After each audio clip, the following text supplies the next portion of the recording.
Sophia Louisa Lee. Thank you so much for joining me for another episode of So Zoom In. I love bringing you people who are in the creative flow. Today, I'll be speaking with Jeff Howard. He is the founder of not one, but two festivals, and I look forward to speaking with him. He will be in just about now. But in the meantime, please hit like and subscribe. I greatly appreciate it. Thanks so much. I'm just so glad to have you on my show. So thank you so much. And I have to say, congratulations. I didn't know you just got married. For our 10th anniversary, we got married. Oh, nice.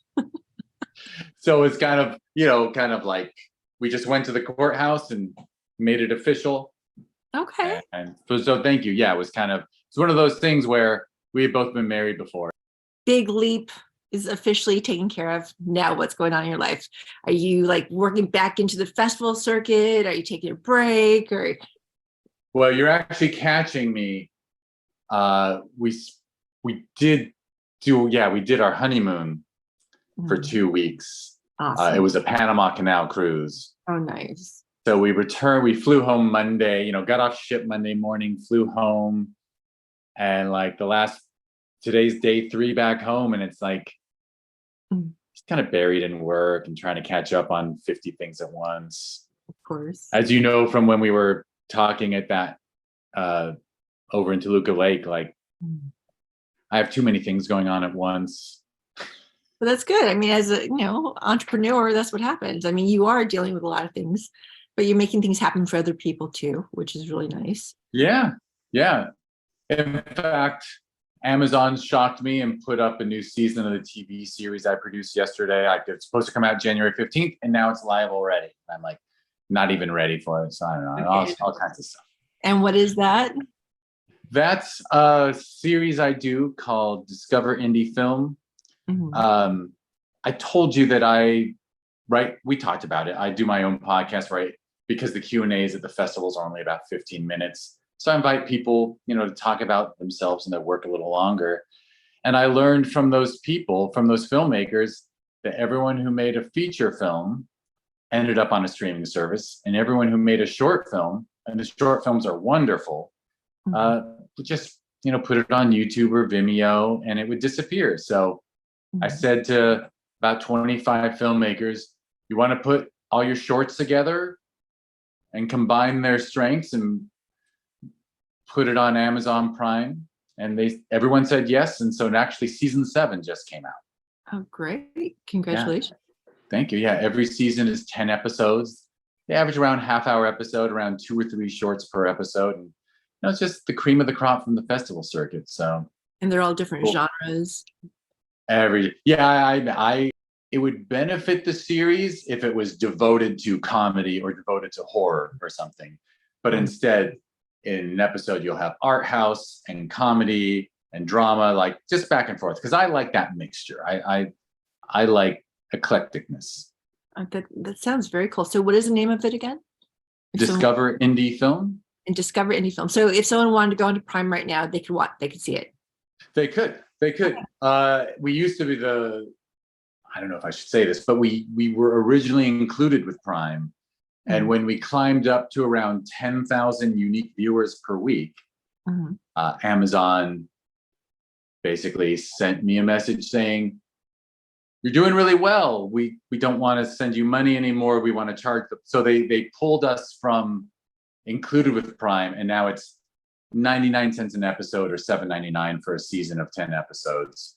Okay. So, viewership is not at 10,000 per week anymore because people don't like paying for wonderful content. But as myself and all the filmmakers like to say, you're getting around 25 wonderful films made by people who made a short film from their heart. And, we're asking for $8. Right. 25 films. That's not a bad deal. That's pretty awesome. Yeah, especially when you're like flipping around trying to figure out what you want to watch. You get a little taste of a lot of different genres, which is. It was shocking. What's funny is the reason I found out that Amazon had moved us from included with Prime to charging is a couple viewer, people who love the series wrote and said, I have to pay for it now? And I was like, let me find out. And then I said, sorry, you do have to pay for it now, but it's worth it, right? So it was, it's always, you put stuff out into the ether, Right. and you never really know if people are watching. You look at these reports and you think they're watching, but it's always nice to have people in the public who you've never met say, I love this series, and why can't I watch it anymore? And I'm like, I don't know, let me find. But it's nice to get that from the public. Oh, good. Well, and what great opportunity for these filmmakers, so they have a place. So is this something that you still actively look out for short films, or is it something of some? I do. Basically, at the end of every festival, I make sure that everybody who doesn't already know about it knows that, the two festivals I program, Sherman Oaks Film Festival and Film Invasion in Los Angeles, they're both ranked in the top 100 best reviewed worldwide, which means we get a lot of submissions. Like the two festivals together, it's like 1,500 films a year. And we just show about 100 of the best out of that 1,500. So they're all good. So I just say to everybody, you're welcome to do the podcast. And if you have made a short, you are invited to join in on this TV series because the quality is already there. Blanketly let everyone know if you were at the Sherman Oaks Film Festival, you're invited to participate and discover indie film. And it's lovely that people like it. Some people say, well, I'll think about it. And, I actually had a filmmaker just say to me, I was approaching him about something else. He said, well, can I still stay part of Discover Indie Film? Because it's been so great for me when I meet with people, for me to tell people that my film is in this TV series on Prime. And I say, of course, it's there till you pull it. Like my agreement or the contract for this, as someone who's very pro creatives, it's very biased in favor of the creator. It's you're giving Discover Indie Film permission to use your content. We cannot make any alterations to your content without your permission. Not that we would, but we don't make any changes. And if you ever want to pull it out, you can pull it out for any reason. And it's not exclusive. You can put it on Prime yourself. You can have it on YouTube and 100 other websites. It doesn't matter. You own it. You're just allowing us to include it in the series. Nice. Yeah. How long is each short, roughly? I mean, I think the average is probably 12 to 15 minutes, but there's actually some episodes where it's a 40-minute short, which I now call a featurette. And sometimes there's, a great little 4 or 5 minute short. So you mixed it up. Great. All right. So how often is your film festival? Is it once a year or do you have it more often? Yeah, there's Film Invasion Los Angeles is every June and Sherman Oaks Film Festival is every November. So they're almost far enough apart for me to get a break in between. But, when I was less successful, I had so much more free time. Really? Oh, darn. I know. I'm one of those people who's like, it was a little nicer when we got like 300 films submitted to the festival. Now that we get like 800-900, it's too much work. Okay. Well, then you also have the Screenplay Festival and 100 screenplays. How does that fit in? Well, those I founded them, but I do as little work for those as possible. Those I let other people run. Okay. It's like, yeah, I started, but okay.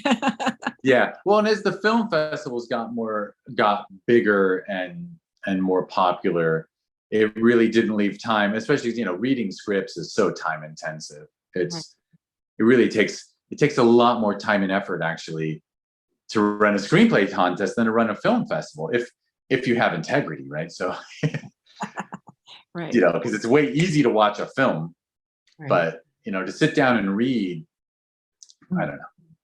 Also, I will just admit that when I was, when I was in my 20s and 30s, I could read like a madman, right? I could just give me a script and I could give you feedback. Then I would just read it, get it done in whatever, 3 to 5 hours. And now I think if you were like, Jeff, can you read my feature? And, I'm like, well, you're my good friend. I'm happy to read it for you. I would, half an hour into it, I'd have to take a break, unless it's really great and grabs me. But, there's something about reading screenplays. I think because I've done it for too long. I think it's worn out its welcome with my brain. Right. Well, but that's why there's a jury that handles all that. So, okay. So going back to your film festivals, you have two different ones. Do you judge both festivals or do you bring in judges? There are judges for both. But I am still emotionally attached to that I have to watch everything, at least everything submitted. And then if there's anything that, so basically I don't give myself a pass yet. Like I should just be able to say, okay, jury, I trust you to watch the feature documentaries without me, and I'll step out of that category and I'll just trust everyone else. But maybe there's like a weird offbeat kind of documentary that other people wouldn't appreciate as much, and I'll look at it and I'll go, that's kind of special. I want to champion it. So that's why I watch everything. And maybe not this year, but one of these years, I'm just going to have to let go. I've got to learn to let go. I'm not a micromanager, I don't think. I don't manage other people that way, but I overburden myself, I think. Okay. Now, what is the difference between the two festivals? The name? That's honestly, when we were launching the film festivals around 10 years ago, myself and a few partners were like debating what to call them. And, there's the argument that film festivals should have a hip, cool name. And then there's the argument that film festivals should be named after a city or town. Mm-hmm. And honestly, no one wanted to do Sherman Oaks Film Festival. And I'm a Sherman Oaks resident, so I really wanted there to be. I was mad that there was Studio City and North Hollywood and Tarzana and Encino. So anyone who lives inside Los Angeles knows that I'm being petty about my neighbors having film festivals, and I didn't. But I actually popped up with the name Film Invasion Los Angeles, and my partners dug it, and we were like, okay, let's see if we still dig it in a week. We dug it in a week, so we were going to go with that one. And I was like, wait a minute. I still want Sherman Oaks to have one. So I'll either do it alone, or we can do two festivals and push them and see which name. So we did both. And we figured the first year would be an A/B beta test, and we'd find out which name does better. Right. And it turned out that, Sherman Oaks got more local support, and Film Invasion Los Angeles got more international support. So, and from outside LA. So we just kept both. Yeah. Keep both people happy, both sides happy. All right. So with the pandemic, how did that shift everything for you? And how is it shifting now? The pandemic was oddly helpful for the festivals. We shifted virtual, but it meant that the core team, we work from home anyway. Mm-hmm. So the core team, myself and the juries and a couple other staff members, we could just do our jobs, and we didn't have to staff up for the festival. We didn't have to, rent the theater. We did virtual. We did a lot of research about live streaming, and then we settled on doing a virtual festival where we did all Zoom Q&As in advance, and then tacked those Q&As on at the end of the films to stream them that way. So that people would be just like at the festival where you watch the film and then you see an interview with the filmmaker. And I guess most festivals didn't put in that kind of effort. I was, I'll just share it. It was COVID. We were isolated. I was happy to Zoom with 50 people over the course of 3 weeks, right? It was kind of fun to talk to the filmmakers. And unlike the theater, if the Q&A was really rolling, I didn't cut them off if I didn't have to. So it was, so we put in that effort. And so we actually grew during COVID. We were able to include, when you're renting the theater for 5-6 days, that's a physical limit on how many films you can show. When you're doing virtual screenings, I didn't have to say no to anyone. Well, anyone that the jury gave, 85% rating or better, I didn't have, it wasn't as a festival programmer, it's really, you end up with, 75 to 100 great films and 60 slots to fill. and you have to say no to 15 to 40 films that are sincerely wonderful. So during COVID, I didn't have to say no to anybody. We didn't have to say no to anybody. Right. So when you were streaming them, did you find that there was a big viewership? Or how'd that work out? It was at the first festival. So Film Invasion Los Angeles is in June. So June 2020, right? It was 3 months into COVID, and everyone was feeling isolated. The theaters have been closed for 3 months. So June 2020, we had 8,000 unique viewers. Oh, nice. Watch about, I think it was like 10,000 hours worth of film. And amusingly, we had a film from France, amazing film called Kiko Saints, about a Japanese woman in France. And it was a highly sexual film. And that drew so much attention. So many people watched that film. I was like, wow, it got great. It was a LGBTQ plus film. So our sexy, it showed the sex sells. Boy, did people watch that film. but everything got watched. But I think that film might have been responsible for like 10% of our views. Okay. You know. Did that film win anything? Sorry? Oh yeah. I believe it won Best Film Art House Experimental. It was highly experimental and went into animation and out of animation, and just a beautiful film. Actually, it's a wonderful film. And the guy who made it was wonderful, nicest guy. So are you going to? That was nice. Will you continue streaming as well as have live shows? Yeah. Or? So COVID. Yeah, it was wonderful to be able to show an unlimited number of films during lockdown. And then when we got back into the theater, it's just kind of expected now to be a hybrid format where it's theatrical and virtual. So what we do is we settled on having virtual screenings, and we do it the same way. It's basically like buying a VOD TV series. Like for $20, you get everything. Okay. And it's just all lined up. But everyone whose film is at the theater, they get the option to be virtual or not, because some people just don't want to have a virtual screening. Some people are under the funny impression that like if you show behind a paywall for a week, you've lost your online premiere or your premiere status. And it's like, I don't argue with people, whatever their bias is their bias. But even I believe Sundance made an announcement. It's official. We don't care if you've screened virtually anymore. It's just a new way, right? As long as it's not on YouTube for free, it's a different thing, obviously, when you're behind a paywall. So now every festival, there's more darn work to do, because instead of just doing what we do at the theater, what we generally do is, like, I think the festivals, they generally run like Tuesday through Sunday.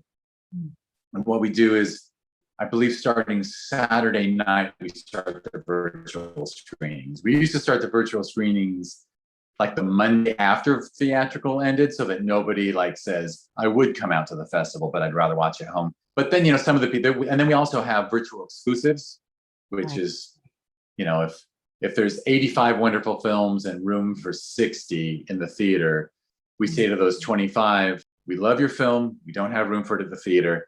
If you'd like, you could be a virtual exclusive. And if you don't like, it's up to you. And some people say no, but most say yes. And that's especially nice for the feature documentaries, because there's so many wonderful, 90-minute to 2-hour documentaries. And it has been proven. I mean, we've done 14 festivals in the last 8 years, and a really impactful, serious, emotionally draining 2-hour documentary plays to an empty house. You cannot get people, we had a beautiful, heart-wrenching film shot in Artsakh, that community in Azerbaijan that's Armenian, that has been under attack for, I think, 2 years now. And they shot all the footage in Artsakh, and they're interviewing people who have lost family members and this and that. Amazing film. And after talking to the filmmaker, he's like, trust me, the Armenian community will come out, put it in the theater. We put it in the theater, no one came. Oh, I shouldn't say this, but but no, but so it's wonderful to have the virtual element so that we can honor all these films that I think the public is happy to support documentaries about difficult subjects if it's on a streaming service. But if you're deciding what to do on a Friday night, it's a tough sell. It's a tough sell to say, do you want to go get really depressed about the state of the world? Watch the news. Yeah, I know. It's like no one wants to watch the news anymore. It's better when you do it from home, I think, a lot with those type of films, documentaries. Yeah. I love documentaries. Yeah. So how did you get started into this whole crazy business of producing not one, but 2 film festivals? Honestly, it came out because I'd started the screenplay competitions 20 years ago. And, over the years, people kept nagging me like, you were running the screenplay competitions. Why don't you do film festivals? And I'd be like, cause I don't want it. and people kept bugging me about it. My love, in the late 90s, I was an indie filmmaker and I did the festival circuit and I had a good amount of success. And, I made a couple feature films that got limited distribution and basically got very disenchanted with the business and moved into film toy licensing for films. I did that for a while and did that. And then when the film festival thing popped up, and of course it ramped up nicely that it could be a part-time thing in the beginning and slowly built. So as soon as I started, it took the first 2 festivals were all I needed to say, like, I love this. And I also took it upon myself to be the festival programmer that I would have liked to encounter 20 years earlier.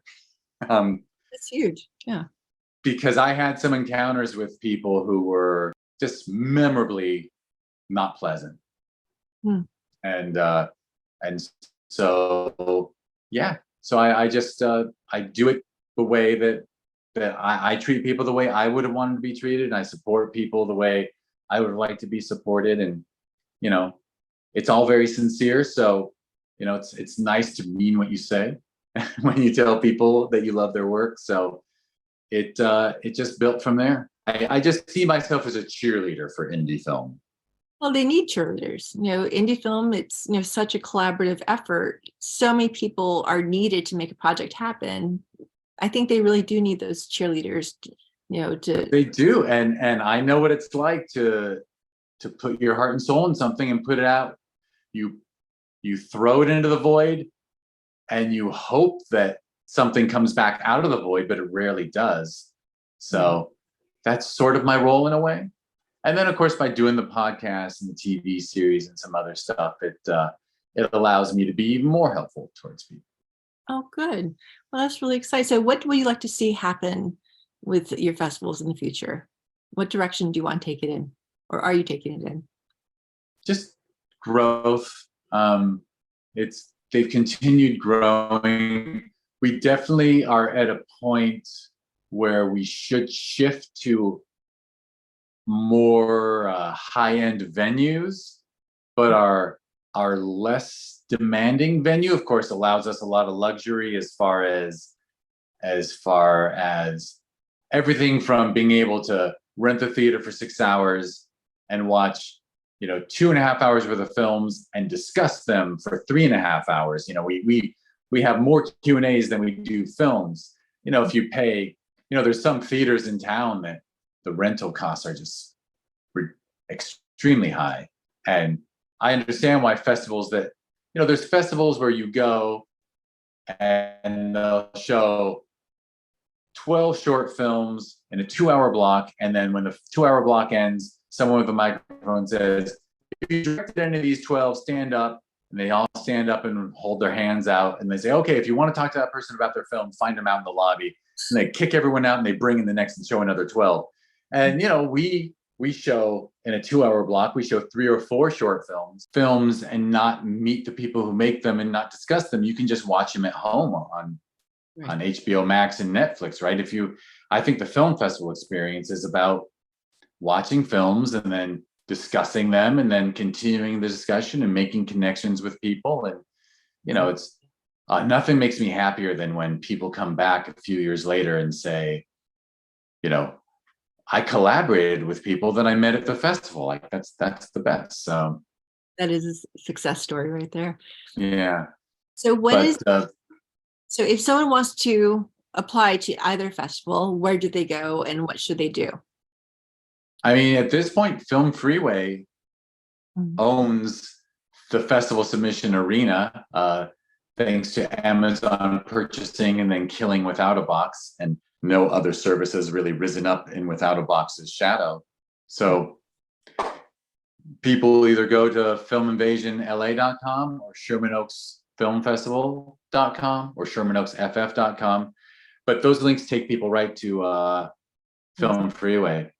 In fact, if I can brag, I mean, if you just go to Film Freeway and click on the top 100 best reviewed festivals worldwide out of 12,000, both Film Invasion Los Angeles and Sherman Oaks Film Festival are on that list. We got 2 of the top 100 in the world. That's based great. On Filmmakers reviews. Yeah. That's wonderful. Congratulations. All right. So which one comes up next? The next one is Film Invasion. Film Invasion is currently getting submissions. Okay. And as is Sherman Oaks, but Sherman Oaks won't be till November. So yeah, we're chatting in January. So it's Film Invasion. I live in Film Invasion world right now.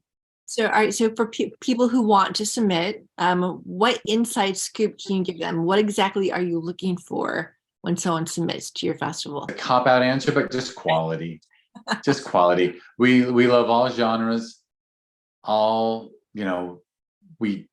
There is an emphasis on underrepresented communities, but only in the way, and we're very open about this. Like we say, for example, we don't take the LGBTQ plus, we don't take that community and give them their own block. If there's a film with hot gay sex in it, we show it with other films that aren't about that. You don't get balkanized. We don't put all the Black films together. We don't put all the, the non-binary films together. We don't have a block where we say it's all women directors. No, everyone is a filmmaker and you're just treated like a filmmaker.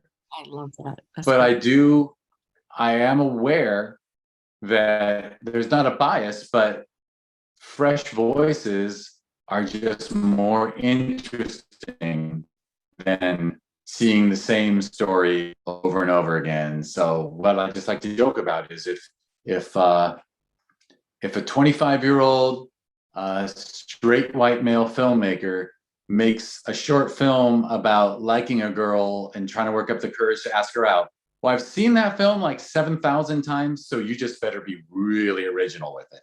Right. Whereas, we've gotten films about a non-binary person who's transitioning and having to explain it to someone they're just meeting and interested in dating, and that is just fresh and interesting, and it's something the audience hasn't seen before. It's something that I haven't seen enough of. So it's not that there's a bias for a non-binary filmmaker, there's a bias for originality. And my apologies to the straight white males out there like myself. Like, you just have to be more creative. If you think that you just have to be. You have to rise to the occasion. That's all. And I don't think there's a bias against anyone.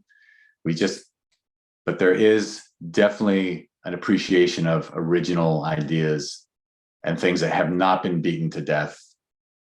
Right. Well, good.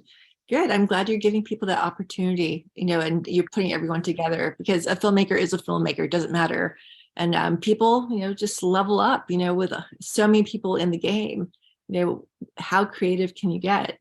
I think that's a great opportunity you're giving people. That's awesome. Yeah. Thank you. Yeah. And I feel really strongly about it, as does everyone else on the team.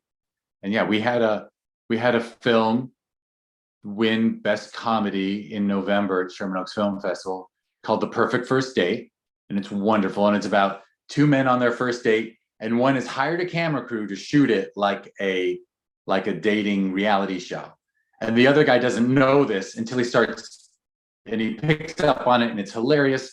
And it won Best Comedy. And the filmmaker came over and said, this is the most meaningful. We've gotten awards at film festivals, you know, at gay film festivals have given us awards, but your award means more to me because you didn't balkanize us. We were just one of 20 other comedies. And so he really appreciated not being, you know, put in a category and just told, go play in your sandbox. Good. I like that. I like that a lot. Well, I look forward to seeing your next film festival. I hope to actually, you know, see it in action. And who knows, maybe I can do a live interview with you during that time, catch you in person. That'd be fun. A couple sound bites at least. That could be very cool. But thank you so much, Jeff, for your time. I greatly appreciate it. And I will definitely share all the links for everything you're doing, including the Screenplay Festivals, even though you're not dealing with that anymore. Even though I don't deal with that. Actually, you know, there's something I'm doing that's taking up a lot of my time that I didn't mention. Should I throw it in real fast? Yes, please do. It's called Hi TV, HITV. It's a smart TV app that if people go to watchhitv.com, or you go on to Roku TV, Amazon Fire TV, Apple TV, Android TV, iPhone or Android, those app stores, you can search for HITV. Sometimes it's HI-TV, but and at that smart TV app is all content that's wonderful to watch. If you are a responsible user of marijuana, it's Hi TV. It's films that are great to watch when you're high. I love it. That's great. Now, who makes these films? Well, most of them are coming from the festivals. Okay. You know, I just, you know, like I said, 1,500 films a year are submitted. Mm-hmm. And Hi TV right now really just has the best of the best, and we're uploading stuff all the time. We're in a soft launch right now, but it's on every platform. Uh-huh. And so it's really just, you know, whether it's visually stunning or hilarious, or there's something special about it that's great for that state of mind. Uh-huh. But you know, sometimes there's a film that I see and I'll be like, man, that's not really right for the festival, but if I was high, that might have been like amazing.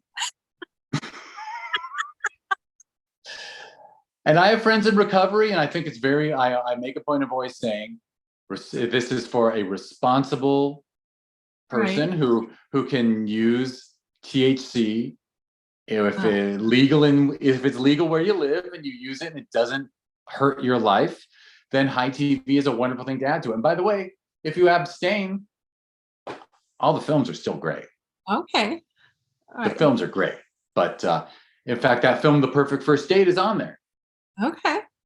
The filmmaker was excited to get on there. And I was like, wow, I thought you were still on your festival circuit. He's like, no, we just wrapped up the festival circuit. And I love this idea. Oh, this is a fantastic idea. I could see stuff like that, like streaming in like cannabis shops. You know, sometimes they have the TVs on, you know, it's like, yeah, you know, that would be more than welcome. It's just, you know, it was a fun idea. It came to me and I was like, okay, I'll do it. But this one is maybe too good to pass up. So actually, when you asked about the future of the film festivals, one of the hopes is that Hi TV takes off, and then Hi TV will make a donation to the nonprofit that runs the festivals that allows us to move to a bigger, fancier theater and still spend most of our time talking instead of watching. So they'll all be in that flow, you know, that's fantastic. Yeah, right, because Hi TV owes the festivals for being a great source. So yeah, I would definitely make Hi TV do a generous donation to the nonprofit. That's wonderful. Yeah, so that's that. I love that. Well, I look forward to seeing more of it. In fact, I'm gonna go check it out right now. So thank you. All right, It's Jeff. fun. Yeah. Watchhightv.com. I will dump, and you and I will share that. Oh, and by the way, if you sign up on the website, watchhightv.com, it's $4.20 per month, $4.20 per month. But all the app stores don't allow that fun little, they made us do $4.99. Okay. All right.